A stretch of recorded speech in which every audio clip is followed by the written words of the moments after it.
गोनू झा केहन धूर्त छलाह से तऽ सब गोटा के बुझले अछि।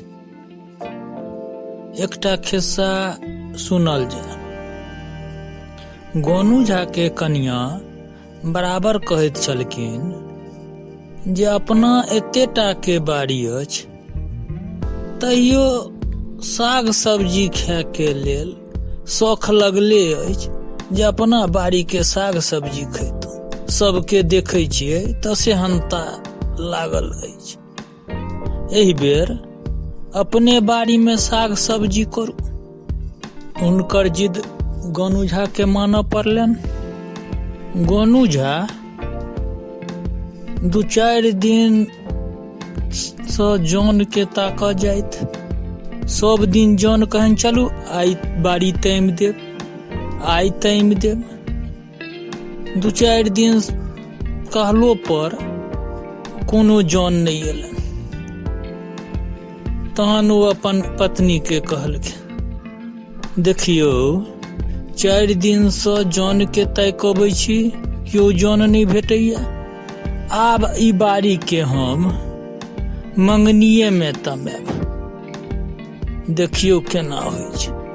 ओ तरकीब सोचला और प्रात भेने सवेरे अपन दोस्त लग गेला आ हुनका कहलखिन जे आइ राति में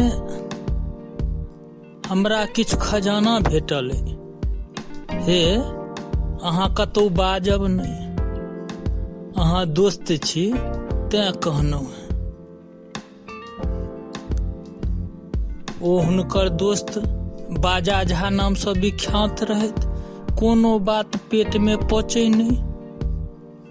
ओ सौंसे गाम पसारि देलकनि जे गोनू झा के खजाना भेटलनि, गोनू झा के खजाना भेटलनि। ओ भरि गांव ई बैन बाँटि देला। गोनू झा तऽ इएह चाहैत छल। उम्हर ई बात सब चोरबा सबके सेहो पता लगलै। ओ सब समझे गोनू झा के दलान में आबि कऽ नुका गेल। गोनू झा के ई बात पता लागि गेल। ओ चोर सबके देख लेने चला। ओ अपन कनिया के कहलखिन, हे सुनै छी राति में जे खजाना भेटल से हम घर में नहीं राख कऽ अपन बाड़ी में गाड़ि कऽ राखि देलियै, तें अहाँ के कहि देलहुँ। कनिया कहलखिन, ठीके केलहुँ, चोर सब एखन बड्ड भऽ गेल छै। चोरबा ई बात सुनलक। ओ ओतऽ सँ ससरि गेल आ सब विचार केलक जे एखन चल सब गोटा राति में कोदारि आनब आ बाड़ी में सब खजाना लऽ लेब और सब गोटे आपस में बाँटि लेब। ओ सब राति में आयल, पूरा बाड़ी के तामि देलकैन। कतौ ओकरा खजाना नहीं भेटलै। ओ सब ओतऽ सँ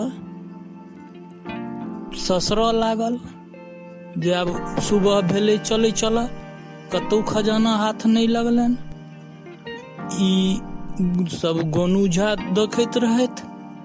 मोने मोने खूब प्रसन्न भेला जे देखियौ 4 दिन सँ जौन के कहियबै छलियै जौन नहीं भेटल, आ देखियौ ई काज चोरबा सब मंगनिये में कऽ देलक। अहाँ के ई कथा नीक लागल तऽ सब्सक्राइब कऽ दियौ, संगे संगे लाइक कऽ दियौ।